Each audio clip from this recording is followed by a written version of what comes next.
Guys, ഇത് കർക്കിടക ഒന്നാണ്. അപ്പോൾ നിങ്ങളെല്ലാവരും ആരോഗ്യത്തിനെ പറ്റി കുറേ ചിന്തിക്കാറുണ്ടല്ലോ. അപ്പോൾ നമുക്ക് ഇന്ന് ഒരു സ്പെഷ്യൽ സാധനം ഉണ്ടാക്കിയല്ലോ, ആരോഗ്യത്തിന് പറ്റിയത്. ഇന്ന് ഉണ്ടാക്കാൻ പോകുന്നതാണ് ഉലുവ. വരൂ, അപ്പോൾ നമുക്ക് ഉലുവ ഉണ്ടാക്കുന്നത് എങ്ങനെയാണെന്ന് നോക്കാം.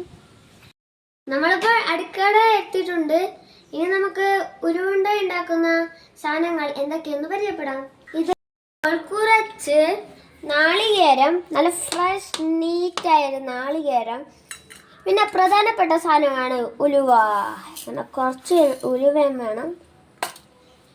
പിന്നെ അരി എന്ന് വെച്ചാൽ നല്ല ഫ്രഷ് നീറ്റ് അരി വേണം.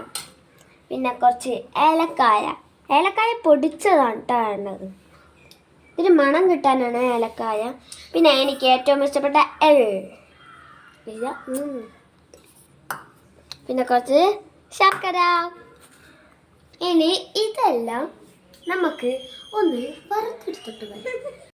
അപ്പം ഞാനിത് വറുത്ത് പൊടിച്ചെടുത്തിട്ടുണ്ട്. ഉലുവ വറുത്ത് പൊടിച്ചെടുത്തിട്ടുണ്ട്, അരിയും വറുത്ത് പൊടിച്ചെടുത്തിട്ടുണ്ട്, തേങ്ങ വറുത്തെടുത്തിട്ടുണ്ട്, ശർക്കര ഉരുക്കിയെടുത്തിട്ടുണ്ട്, എള്ള് വറുത്തെടുത്തിട്ടുണ്ട്. എല്ലാം മിക്സ് ചെയ്ത് ഇനി ബോൾസ് ആക്കി എടുക്കുന്നതുകൊണ്ട് നമുക്ക് പലകത്ത് കിടക്കാം.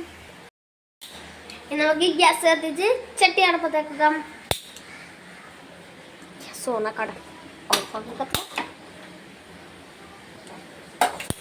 കുറച്ചിടാം. ചട്ടിയിട്ടാം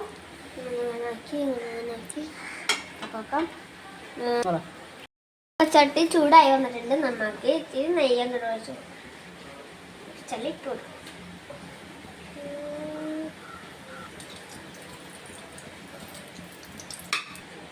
നെയ്യ് ചൂടായി വന്നിട്ടുണ്ട്. ഇനി നമുക്ക് ഇതിലേക്ക് ഒഴിക്കാം ശർക്കരപ്പാനി.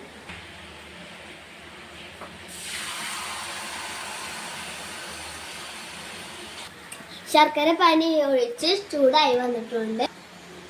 ഇനി ഇതിലേക്ക് നമ്മൾ പൊടിച്ചു വെച്ച അരി, ഉലുവ, ഈ നാളികേരം എന്നിവ മിക്സ് ചെയ്യേണ്ടതുണ്ട്. ഓരോന്നോരോന്നായി നമുക്ക് ഇട്ടെടുക്കാം.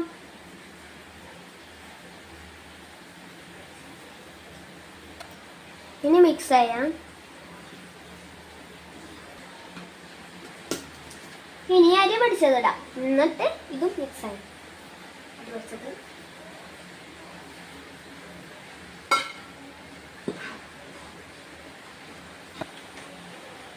ഒന്ന് കട്ടിയായി വന്നിട്ടുണ്ട്.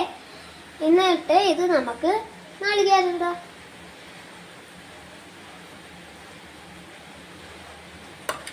നാളികേരം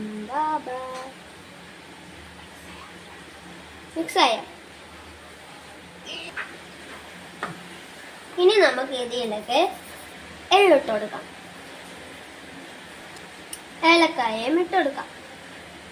ലേശം ഏലക്കായ നമുക്ക് മിക്സ് ചെയ്യാം. ഒട്ടാൻ കൂടി മിക്സ് ചെയ്ത് വന്നിട്ടുണ്ട്. ഇനി നമ്മൾക്ക് ഈ രീതിയിലാണ് കിട്ടേണ്ടത്. നമുക്ക് ഫ്ലെയിം ഓഫ് ചെയ്യാം.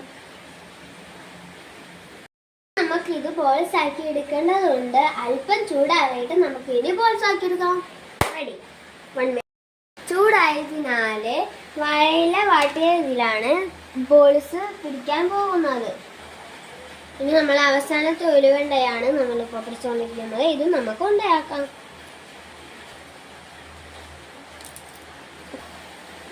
നമുക്കൊന്ന് തുറന്നു നോക്കാൻ ഉണ്ടായിട്ടുണ്ട്.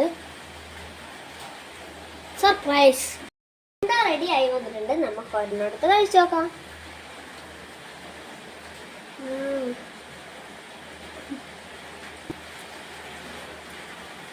ചെറിയ കയ്പൊക്കെ ഉണ്ട്, എന്നാലും രസമാണ്, നല്ല രസമുണ്ട്. എല്ലാവരും ഒന്ന് ട്രൈ ചെയ്ത് നോക്കണം. കർക്കിടക മാസത്തിൽ ഉലുവ കഴിക്കുന്നത് നല്ലതാണ്. എൻ്റെ വീഡിയോ ഇഷ്ടപ്പെട്ടാൽ എല്ലാവരും ഒന്ന് ലൈക്ക് ചെയ്യുക, സബ്സ്ക്രൈബ് ചെയ്യുക, കമൻറ്റ് ചെയ്യുക. എല്ലാവരും കാണുന്നുണ്ടെങ്കിൽ ഒന്ന് ഷെയറും ചെയ്ത് കൊടുക്കണം. അപ്പോൾ ബൈ.